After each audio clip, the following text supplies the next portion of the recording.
Welcome to J designs. இப்போ நீங்கள் பார்க்குறது double side fabric fusion tape. Seamless ஃபினிஷிங்காக இதை யூஸ் பண்ணுறோம்.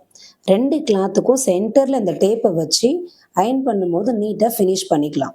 அது மட்டும் இல்லாமல் ப்ளவுஸோட எம்மிங் பார்ட்லேயும் சுடியோட நெக் பார்ட்லேயும் இந்த டேப்பை வச்சு அயன் பண்ணும்போது ஈஸியாக ஃபினிஷ் ஆகும். ஃபோல்டிங்குள்ளே டேப் நகராமல் இருக்கிறதுக்கு நீங்கள் பெல்பின் கூட யூஸ் பண்ணிக்கலாம். நெக்ஸ்ட்டு நீங்கள் லேஸ் அட்டாச் பண்ணுறதுக்கு கூட இந்த ஃபியூசன் டேப்பை யூஸ் பண்ணலாம். இந்த மாதிரி பண்ணும்போது ஸ்டிச்சிங் நீங்கள் அவாய்ட் பண்ணிவிட்டு இந்த மாதிரி டேப் வச்சே நீங்கள் யூஸ் பண்ணிக்கலாம். இது மட்டும் இல்லாமல் ஸ்டோன் லேஸ் கூட நீங்கள் இந்த மாதிரி ஃபியூசன் டேப் வச்சு அட்டாச் பண்ணிக்கலாம். லேஸை நீங்கள் எங்கே ஃபிக்ஸ் பண்ணணுமோ அந்த இடத்துல நீங்கள் டேப்பை வச்சுட்டு ஸ்டோன் லேஸை நீங்கள் வச்சு பெல்பின் போட்டுட்டு பேக் சைடு திருப்பி நீங்கள் அயன் பண்ணணும்.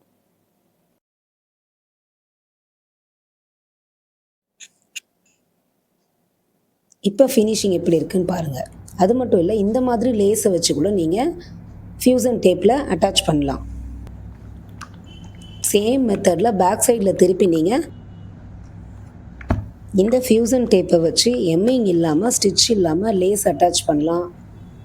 இந்த மாதிரி யூஸ்ஃபுல்லான டிப்ஸ்க்கு எங்கள் பேஜை ஃபாலோ பண்ணிக்கோங்க. தேங்க்யூ.